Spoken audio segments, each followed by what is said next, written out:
Hello, folks. So we are actually going to move on to our next unit, which is going to focus on African Americans in the United States. It is going to be uh, segmented in three historical periods. So we're going to look at slavery in the antebellum. We're going to look at Reconstruction and the rise of the new race system through African Americans, particularly with Black codes and the convict leasing system. And then we're going to end with Black Lives Matter and understanding the kind of movement and some of the issues pressing the African American or Black community. I want to say that this lecture and the series of lectures are going to be a bit heavy.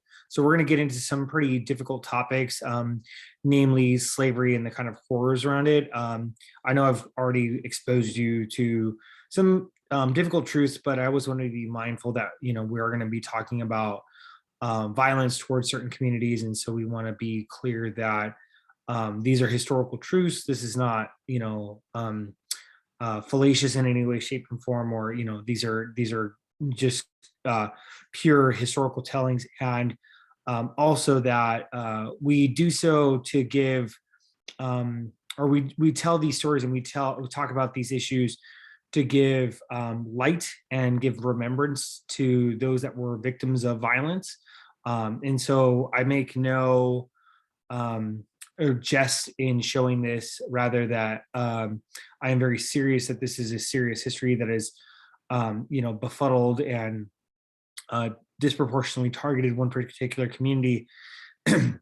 And also that we want to be cognizant of what has happened so that we can learn and do better in the future, right? Because as we'll learn, and as we've started to learn over this semester, issues of race and racism still plague us, largely stemming from this historical period and the treatment of this historically marginalized community.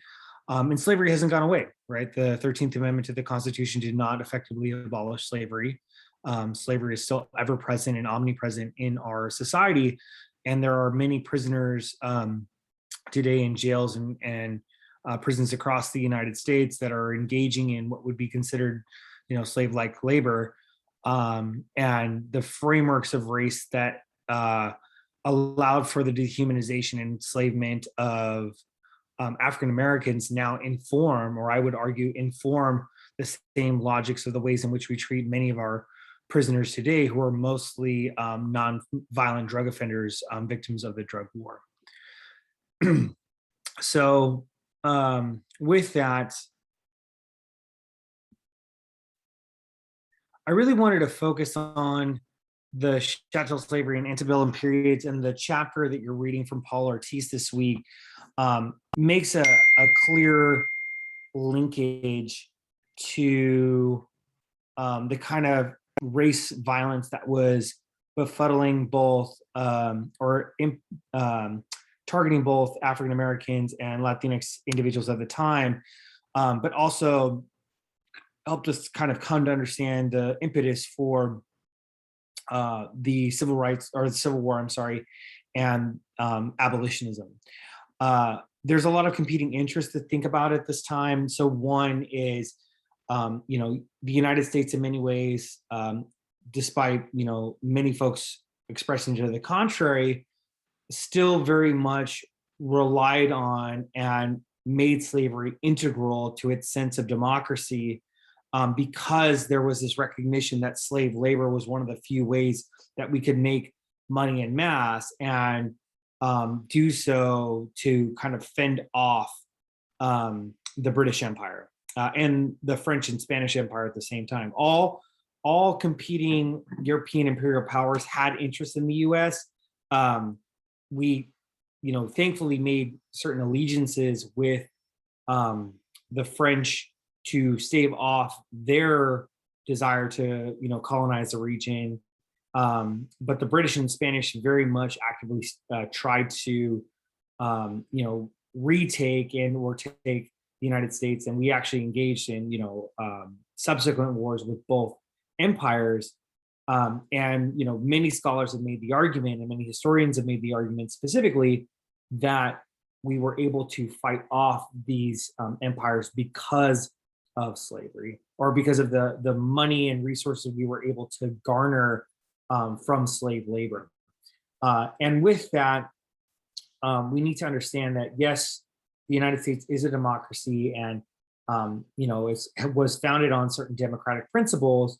However, at the same time, slavery was a big part of that constitutional framework, and the fact that our Constitution and Bill of Rights had a 3/5 clause, essentially, framing African American peoples as 3/5 of a human, and or only bestowing citizenship rights to property owning white men, should be alarming, right? So that notion of freedom, is kind of marred, colored, or tainted by this idea that we did allow for the massive dehumanization of an entire population under this system of slavery that left folks ravaged, and many people dead as a result of the system. So what we'll be covering is European colonization. We're going to go back to this notion of colonization and race making, and remember that that's really key to understanding how we've developed these modern conceptions of race. Anthropologists, medical scientists, and the church, along with monarchies, developed these notions of racial difference, specifically casting people of color as different and less than, so that they could enable the theft of land, the enslavement of certain individuals, and eradications of entire populations. We're going to talk about the rise of chattel slavery and what it actually means, not only in the historical context, but also what that meant in terms of a labor apparatus that was heavily used throughout the United States. The entire system of slavery, and I have a couple of videos that are going to talk about that specifically. Legalizing slavery throughout the US, and we'll look at some clips of bounties, or we'll look at some images of bounties for runaway slaves and what that means. And then lastly, slavery in the Civil War. A couple key terms that we'll review this time are going to be Western colonization. And we want to be very specific about this type of colonization because there is many forms of colonization, but Western colonization had a unique type of framework, or a unique style that was, not used previously. And if you refer back to the Howard Zinn and John Iceland reading, the Howard Zinn one reading specifically, he mentions that there were slaves and there were colonization in other parts of the world prior to Western conquest, but Western colonialism and westernized slavery was more about the overall or overwhelming transformation of other societies into Britain lights, or France lights, or whatever, some other kind of puppet state that followed all of the norms, values, and customs of the colonizer. But additionally, chattel slavery, or Western style slavery, was more about fundamental dehumanization. These individuals had no rights, had no more identity, were no longer the original persons that they had been prior to that, or had any individuality if they were born into it. Rather, that they were solely seen as property with no humanity, no rights, and no ability to escape that type of system. Whereas previous iterations of slavery were more a kind of monarchical or class caste-based serfdom, where individuals still had rights, identities, and individualities. They just had to pay tribute, or had to serve some kind of regional governor, or regional power holder, or someone that could that owned their land, taxed them on their land, but they were still able to have a degree of autonomy. And then, obviously, we'll be talking about the system of chattel slavery, a system of slavery where one person has total ownership over another. And again, that's that distinction between previous forms of slavery. And then there are two basic forms of chattel.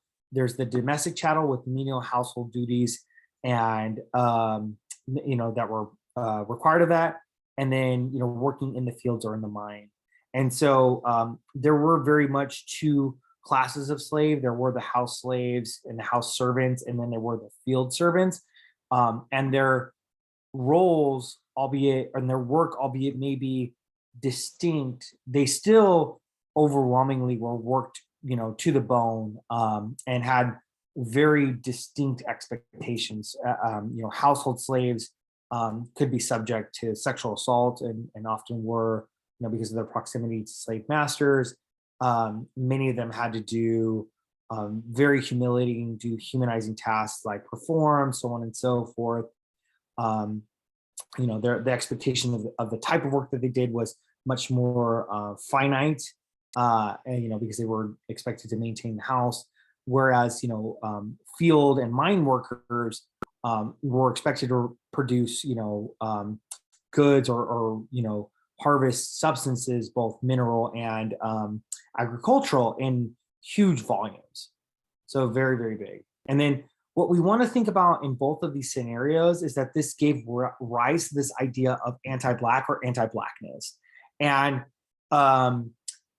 although this term, as I'm going to discuss it here, is more associated with the sense of Black people, what I want us to still be cognizant of or consider is this idea that Blackness has become an operable social category that can be applied to different racial groups at any particular historical moment. And that would go back to the Omi and Wanat reading. So if you recall, Omi and Wanat, and I'm paraphrasing here, but Ben Shidley mentioned that race meaning and race etiquette are always politically, economically, and historically contextual, right? So they're influenced by, all of these different social forces. And so you may have a time where, African Americans are seen in a better light. They're not maybe seen as chattel per se, but that doesn't mean that they're not going to be fundamentally dehumanized, still under the same race-based logics. And then as we've seen new immigrant groups, and this is what I stress with ethnicity, as we've seen new immigrant and ethnic groups kind of come into the social moray of the society, or inhabit the society, we've assigned a race-based meaning to their identity or to their culture. And that has, organized them in the same hierarchical model of power that we've been discussing over the past 5 to 6 weeks. Okay. So first, we want to talk about European colonization. So this happened around 1500 BC, or BC, or I'm sorry, CE, during the Common Era. I'm sorry, and so we've seen.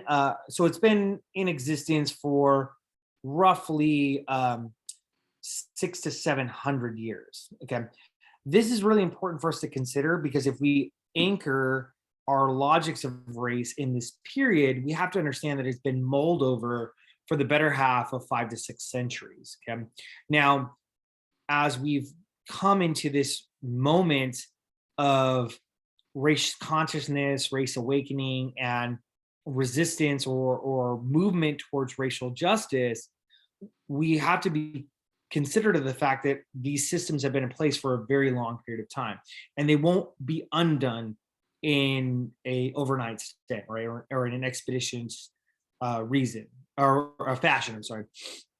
Conversations about reparations have been going on for many, many decades, right? For Indigenous people and for African Americans, and some Latinos or Latinx individuals as well, who lost their property and other things due to westward expansion and other things of that sort. Despite that, though, we haven't made much progress on this, because there's been a lot of conversation and a lot of, frankly, pushback from conservatives and from white individuals with power, who don't want to see that system of race and racism be undone, right?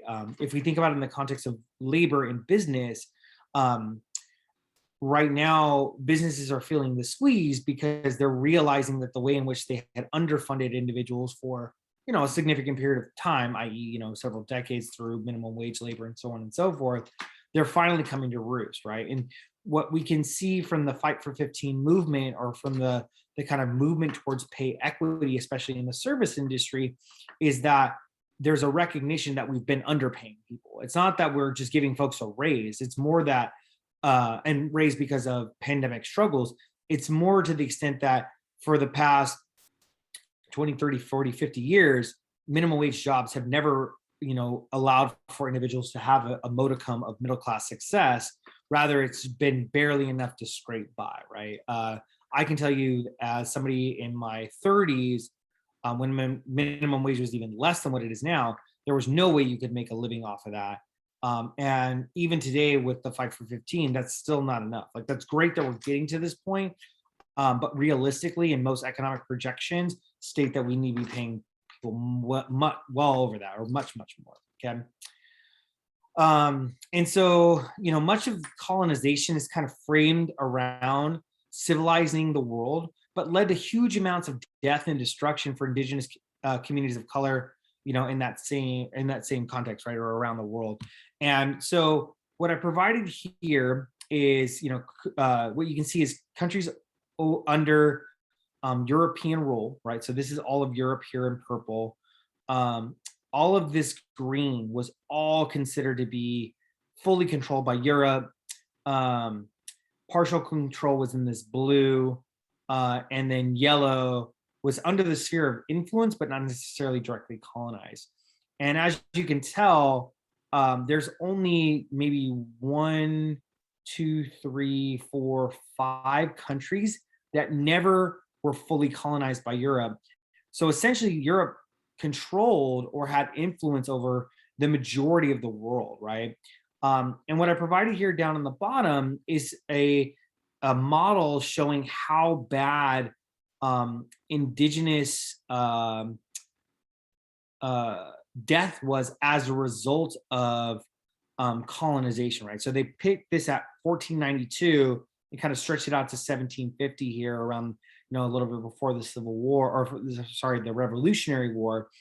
And in 1492, there were tens of millions of indigenous people throughout, most of the territory that became the United States, and it dropped down to roughly about 1 million, right? So that's a huge decrease. I've also provided a relief picture here of indigenous individuals trying to treat folks with smallpox, and we know from the historical record that one of the ways in which colonizers were able to take over much of the Americas was that they imported medieval diseases, smallpox, the plague, typhus, diphtheria, so on and so forth. And many scholars have noted this kind of history when taking into account colonization. It wasn't a straightforward process. It wasn't that Columbus came in 1492 and just took over. It was more that the constant bombardment of or the constant bombardment by Europeans of both their illness and weapons against these indigenous communities led to their eventual decline, not their outright destruction. And there are many indigenous peoples still resisting today, which we will learn about in our unit on Native history. However, germ warfare, with the spread of smallpox blankets and other violence perpetrated by colonizers against indigenous folks, led to this type of outcome, or this huge loss of life. So as Europe starts to, make its way around the world, right, it discovered land and discovered people. During these encounters, right, they try to make sense of indigenous people. Like, who are they? What are they about? What are these customs and rituals that they participate in? So on and so forth. And in these encounters, they basically framed indigenous communities in Africa and in Asia and in what we now know as America as, backward, savage, and ultimately exploitable. What I provided you here on the right are some examples of white colonizers, either ruling over African peoples and or using them as servants. And whether in either example that you can see here, and mind you, these are a little bit more recent, so these aren't necessarily in the 14 and 1500s. These are probably around the 17 and 1800s. Regardless of the date frame or the time range, right, we're still seeing this dehumanization and this utilization Black folks or African people essentially as, either servants or, trying to impose force and control to make them cower. This next clip I'm going to show you is on the history of Columbus. And I know we're going to be going back to Columbus a lot, particularly in this unit and also in Native history. But I think it's important because when you look at the letters that he and others or that Columbus sent back and others that wrote about him, discuss not only the way Columbus saw indigenous people, but the way in which he treated indigenous people, really give light to this idea of how we thought about communities of color or BIPOC folks is different. And what we'll see is that this early emergent logic starts to make its way into this understanding of race difference through an anti-Black framework, which enabled, this massive system of slavery that spread across most of the United States.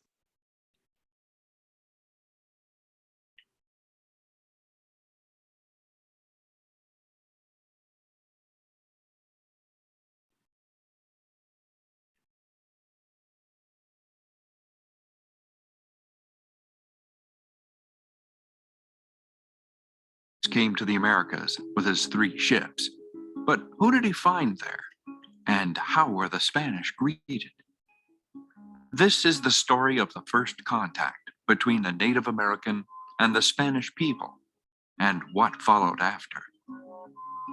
The Caribbean, 1492. On October 11th, 1492, the Spanish were approaching the Bahamas from the northeast when they saw something interesting. Land was first seen by a sailor named Rodrigo de Triana. But Admiral Columbus, at 10 o'clock, saw a light, though he was uncertain that he could affirm it was land. Afterwards, Columbus claimed he saw the light once or twice more, like a wax candle rising and falling. It seemed to some to be an indication of land. Columbus had to make certain that land was close. Columbus asked and admonished the men to keep a good lookout on the forecastle and to watch well for land. He made a statement saying that a reward of a silk doublet, along with 10,000 maravedis promised by the sovereigns, would go to the first sailor to see land. At 2 hours after midnight, land was sighted at a distance of 2 leagues. Columbus ordered the 3 ships to halt and wait for daylight before going further. The next day, on October 12, 1492, after 2 months at sea, Columbus and his crew finally clearly spotted land. It's not known where they landed, but we can say for sure that they landed somewhere in the Bahamas. Having landed, they saw trees very green and fruits of diverse kinds. Upon reaching land, Columbus fell to his knees, thanked God for a safe voyage, and planted a flag in the ground, claiming the land for Spain, as the Tainos, who had lived there for 1,000 years, watched from behind trees and bushes. Shortly after landing, many of the island's inhabitants assembled on the beach. The Tainos gave them food and drink, gifts of parrots, cotton, and other goods. And the Spaniards gave them gifts of red hats and beads. The Taino people had never seen white men before and thought they were gods. Columbus spent the next 2 months looking for gold.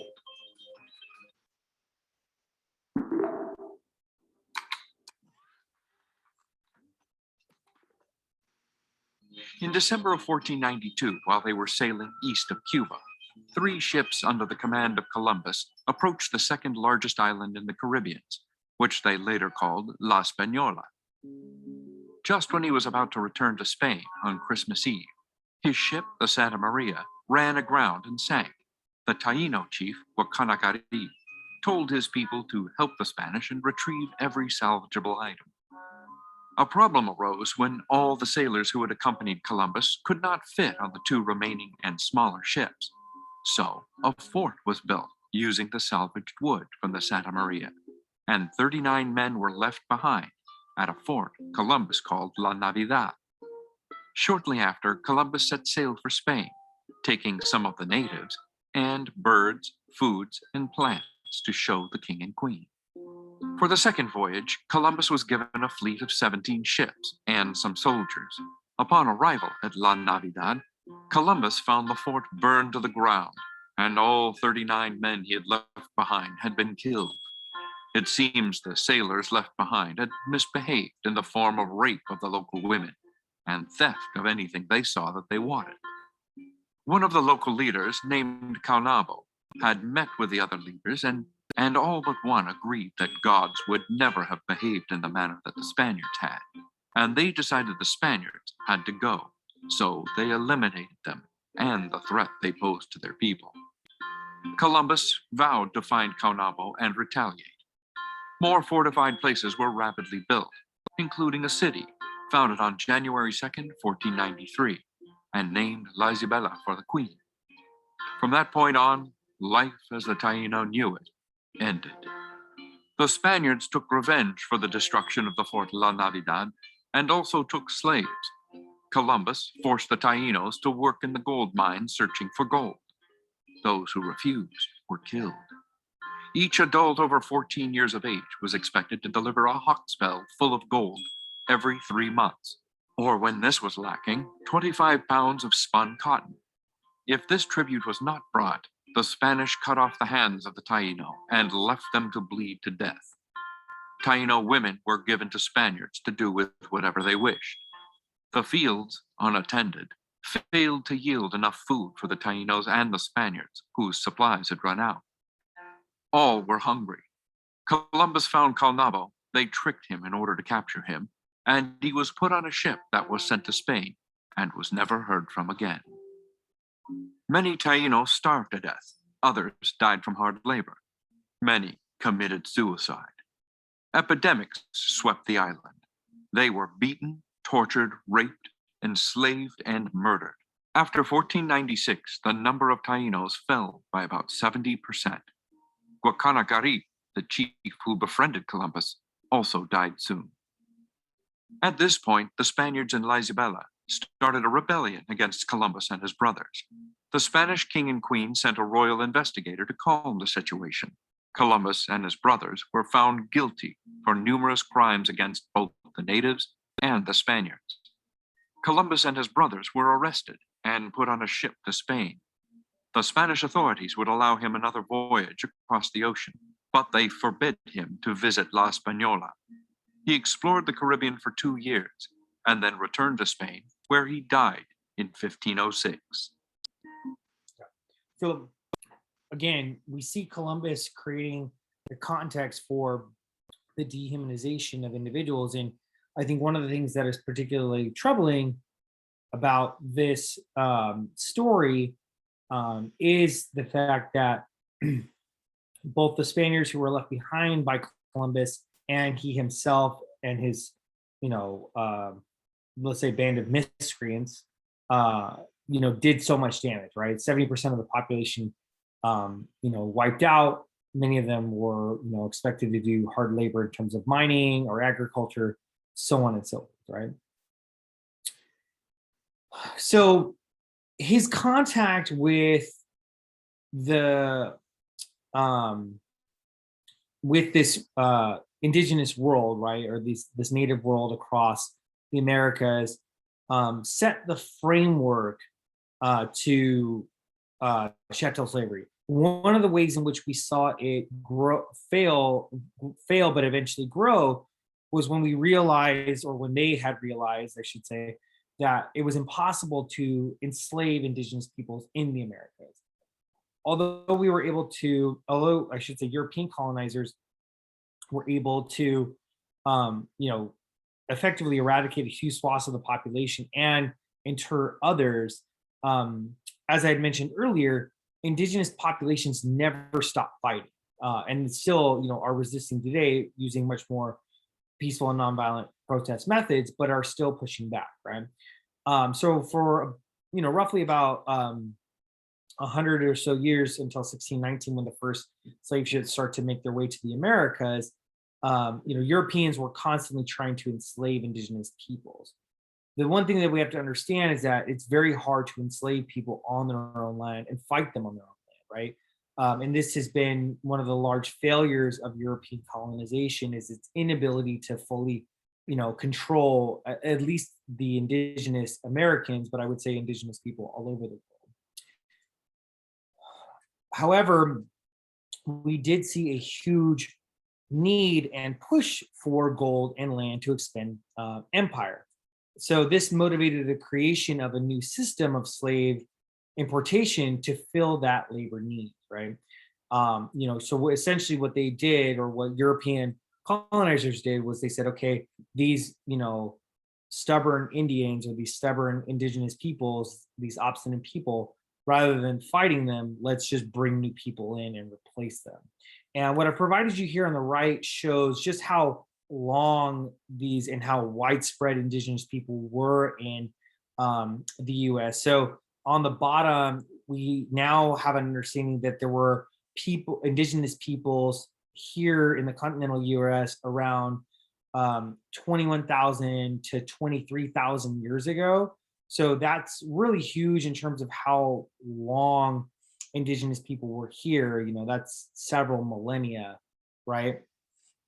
In addition to that, we see, how widespread they are on the top. And so what I provided you here is a map of the, Western hemisphere, essentially. And I know it's very hard to see, and that's done with some intentionality, is to show how widespread indigenous populations were all over this region. And we'll revisit this when we get into our unit on Native Americans, but from the most northern tips of Alaska, all the way down to the most southern tips of Chile, there are, dozens upon dozens of indigenous communities all over, with their own dialects, their own histories, their own cultural processes, so on and so forth, that stem back, these, several tens of thousands of years, right? So to expect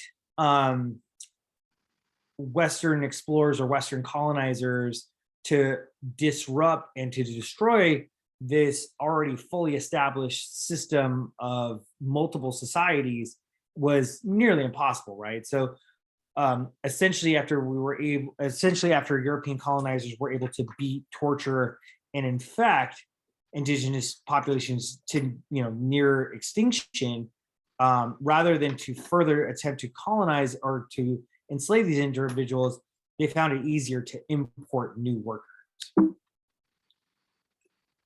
And so in 1619, the first slave ship with Africans arrived in the New World, right? And this is evinced by the 1619 Project.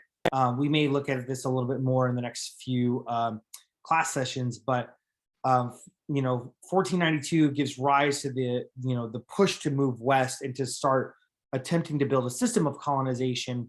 But in 1619, we move into this new phase of slavery, which is going to give rise to the sense of anti-blackness.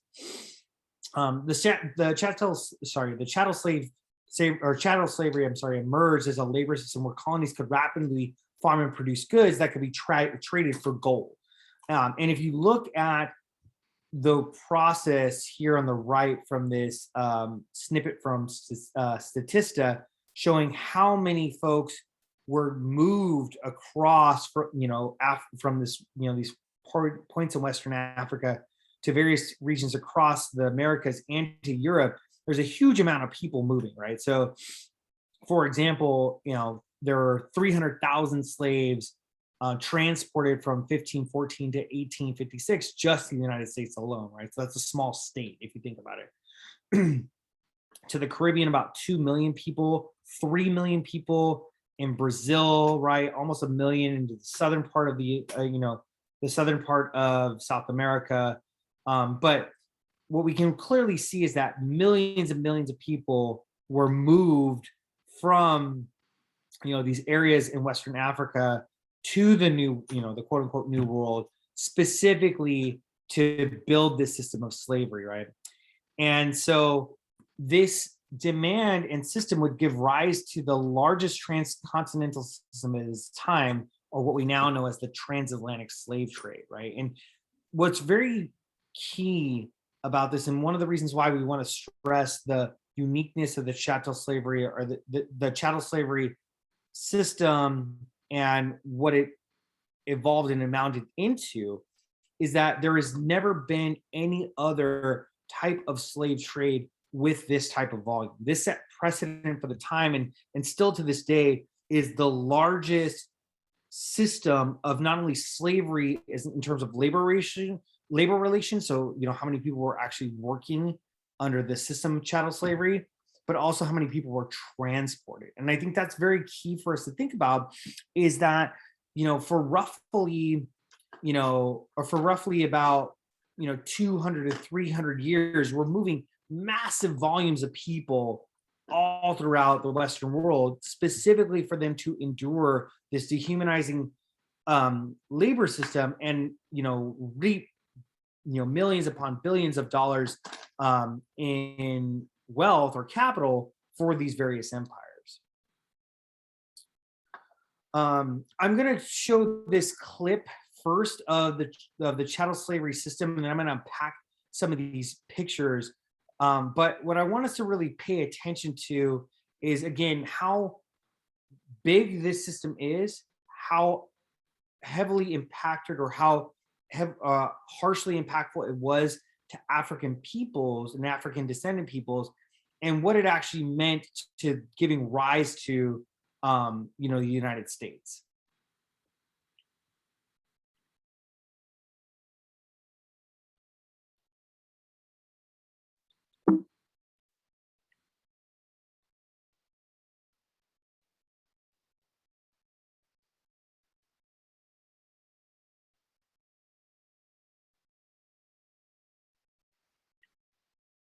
(1525 to 1866), 12.5 million Africans were taken from their homeland and forcibly shipped across the Atlantic, a journey that almost 2 million of them wouldn't survive.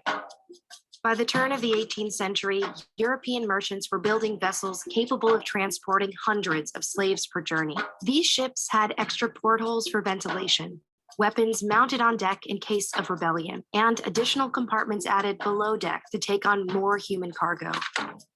Before boarding the ships at African port cities, slaves were stripped of their clothing and remaining possessions and had their heads completely shaved. During boarding, which could take weeks or even months, slaves lived on the deck of the ship in a temporary wooden house constructed by the crew.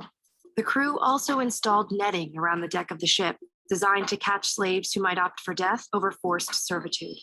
Once moved below deck, slaves would find themselves stuffed into compartments with ceilings as low as 4.5 feet, where they would spend most of their voyage. They were segregated by gender and age. Adult men were kept separately and shackled in pairs. Women usually left unbound in their designated compartment, and children often free to move about the ship. There was no plumbing of any kind. Slaves were forced to relieve themselves where they sat, creating hellish conditions when combined with the heat and lack of ventilation below deck. Disease was rampant. Measles, smallpox, influenza, scurvy, and dysentery, the #1 killer, ravaged slaves and crew members alike. The slaves generally spent about 8 hours a day above deck, but were still separated by gender with a barricado, a reinforced wall that could be used to protect crew members in case of a revolt. Slaves were also subject to forced exercise, sometimes including dance and song for the entertainment of the crew. Disobedient slaves were tortured and beaten, usually whipped with the especially cruel cat-o'-nine-tails, a tool designed to inflict maximum pain. Slaves who refused to eat their typical meal of rice and beans were forced to do so, sometimes with the speculum oris, a medieval tool used to pry open unwilling mouths. Women, while usually left unshackled, were raped and sexually abused by members of the crew, sometimes arriving in the New World carrying the children of their attackers. But it was the women, using their minuscule freedoms, who would often coordinate mutinies against their captors. But these rebellions were rarely successful. The true extent of the horrors of the Middle Passage came to light in a 1783 court trial over the slave ship Zong. The Zong left Africa in 1781 with 442 enslaved on board. After a 2-month journey riddled with navigation errors, 62 slaves and 7 crew members had perished without reaching their destination. Disease was spreading throughout the ship, and fresh water was running dangerously low. Captain Luke Collingwood was afraid of the financial costs of more deaths. Slaves that died of disease were not covered by the ship's insurance, but slaves who drowned were. Some 133 slaves were thrown overboard. Collingwood claimed it was necessary to do so to halt the spread of disease. At the trial between the Zong's owners and their insurance company, the owners argued that because it was legal to kill sick animals for the health of a ship, it was legal to treat infected slaves the same. The court agreed, but the trial itself exposed the horrors aboard the Zong. The story was republished by British abolitionists with the name of the ship redacted, meant to show that this tragedy could happen on any slave ship across the Middle Passage. 24 years after the Zong trial, the slave trade was outlawed in both Great Britain and the United States.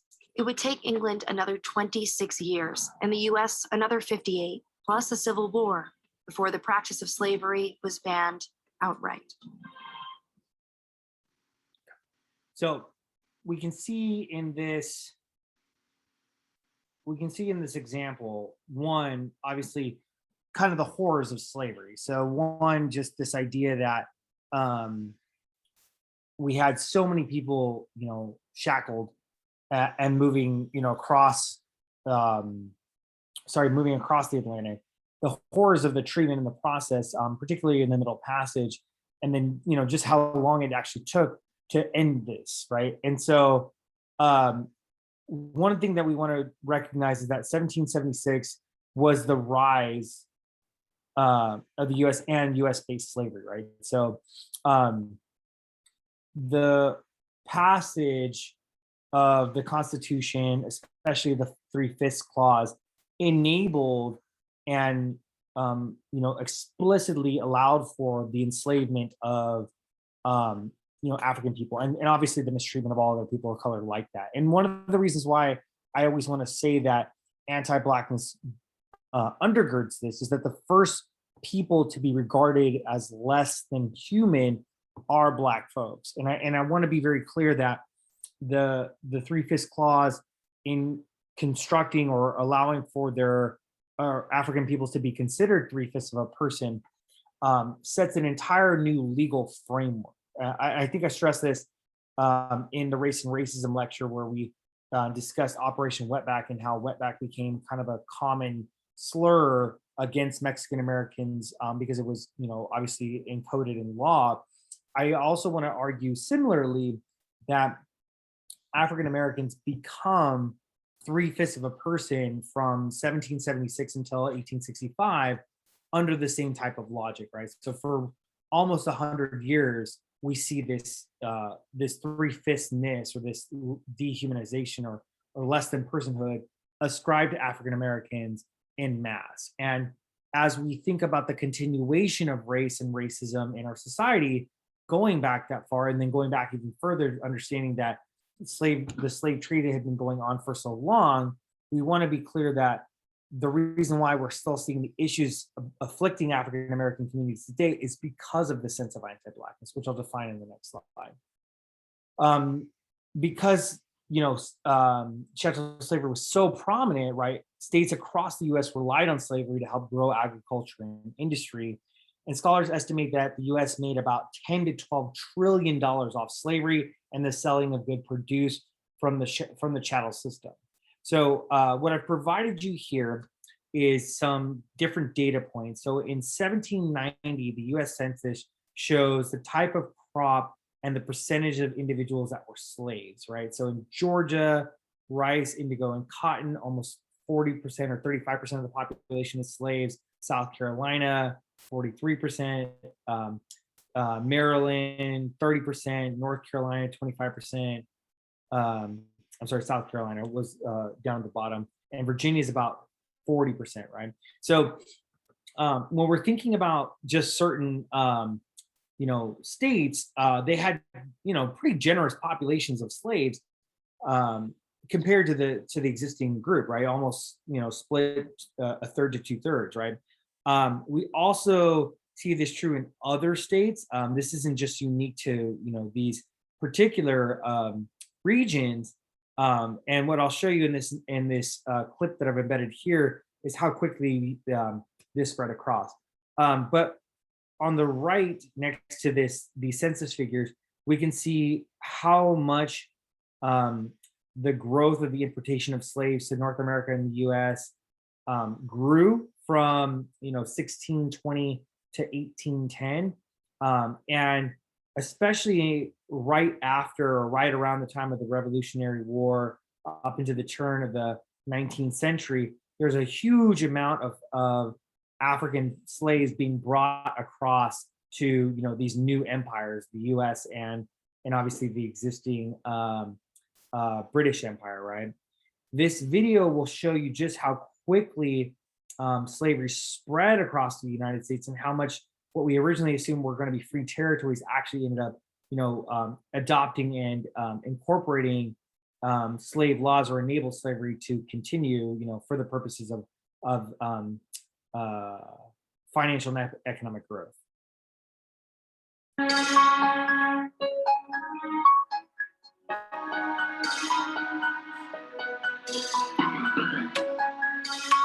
So by 1802, almost half of the states in the U.S. allow for slaves.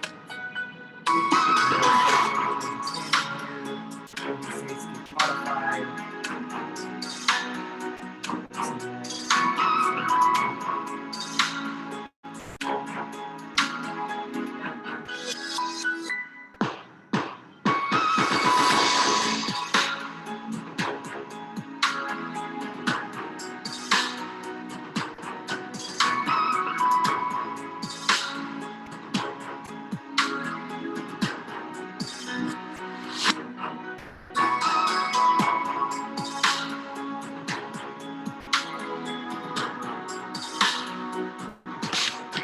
So I just want to go back for a quick second. Students with 80 save 10. So at this point here, you figure roughly about 60 to 70% of the U.S. from Washington to Florida, up to Delaware and Maryland are all in support of slavery. Only California, Oregon, and to the west oppose it or consider to be free states, but huge swaths of the American territories and the American states roughly support slavery. And one of the things that's really clear in this, particularly, is when we get to this expansion west, where the areas of the Mexican secession open to slavery, Texas. So fundamentally split almost down the middle, but I would say more so with the South, the South overtaking the North. There's much more openness to slavery throughout the United States than there is to this freeness.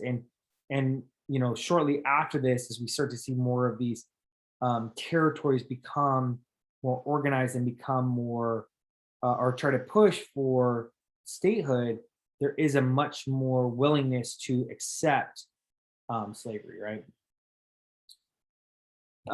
So nearly all states in the U.S. either supported slavery or benefited from it.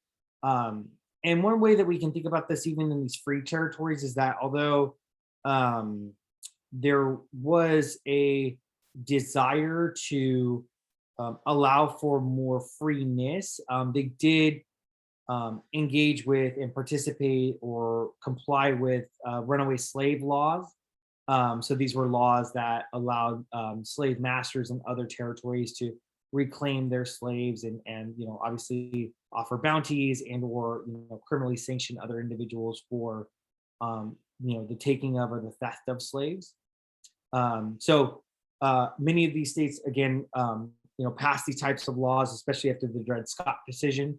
And then this legal framework of enabling enslavement of African Americans also facilitated, the development of this ideology of anti-Blackness, right, or this resistance and or antagonism towards Black people or their values or objectives.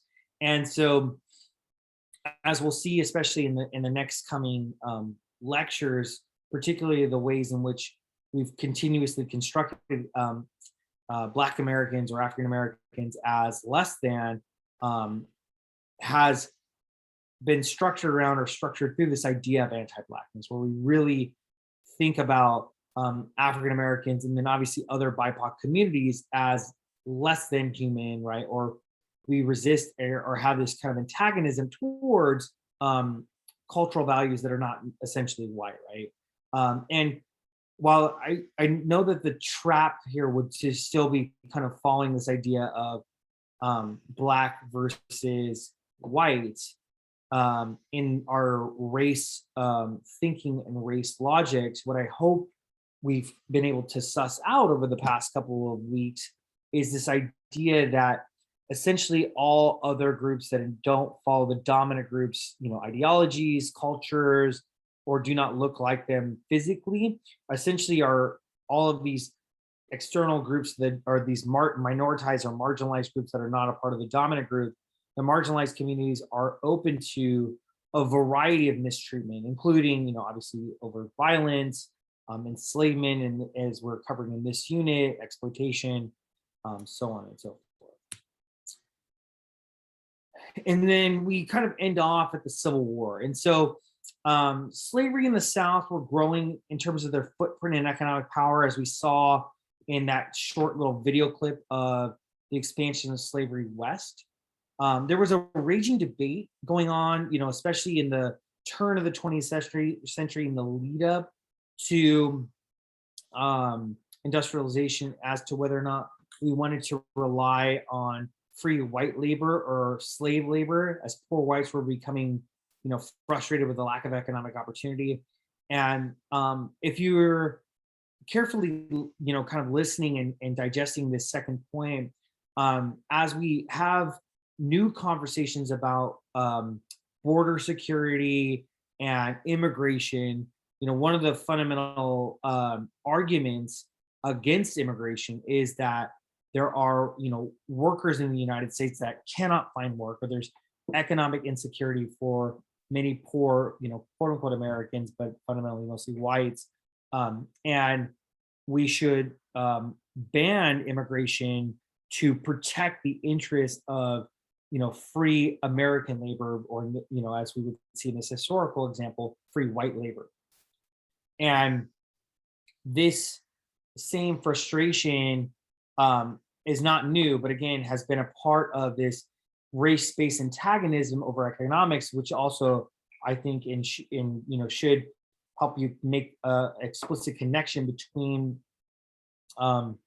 race relations and economics, i.e., that we economically exploit individuals, and then when we have instances of heavy racism and or kind of overt race conflict, they're usually tied to economics. This isn't necessarily new, right? And again, westward expansion is happening at the same time. There's a big desire to expand slavery, because there is so much arable land or farmable land, and we need, individuals to work that. So it's easier to bring in immigrants, i.e., or, capture individuals, enslave them and work them, rather than, obviously they're having children in mass, right? So the fecundity argument given this idea of having more children to meet the labor need, or import other individuals, right? And so I think that part of the logic for expanding slavery in the South is that we need individuals to work the land, and the only way to do that without having to break the bank and or pay individuals a living wage is by way of importing slaves, right? And because there was already a very well established system of dehumanization, again based upon the logics of the 3/5 clause in the Constitution, right? It was very easy to just capture these people in mass and bring them over. And at the same time, we also were having new conversations and new discussions about the horrors of slavery. Harry Beecher Stowe's book, Uncle Tom's Cabin, really sussed this out in a particular way. And I provided you here on the right the 6 kind of primary causes for the Civil War. But these are, the points kind of surmise these. But what we want to say is that there was always this duality to slavery, or discussions of slavery in the United States, where we understood our need and economic reliance on slavery for capital growth, but we're also cognizant of the fact that it was horrific what we were doing, and we had free white labor that was being underutilized, which was actually causing other types of economic strife. So the 6 main causes are as follows. So arguments between free states and slave states about the power of national government to prohibit slavery was raging, right? This is the states' rights argument. The Dred Scott decision denied the request of a slave, to be a U.S. citizen, because he was African American, right, and allowed him to be returned to his slave masters if he ran away.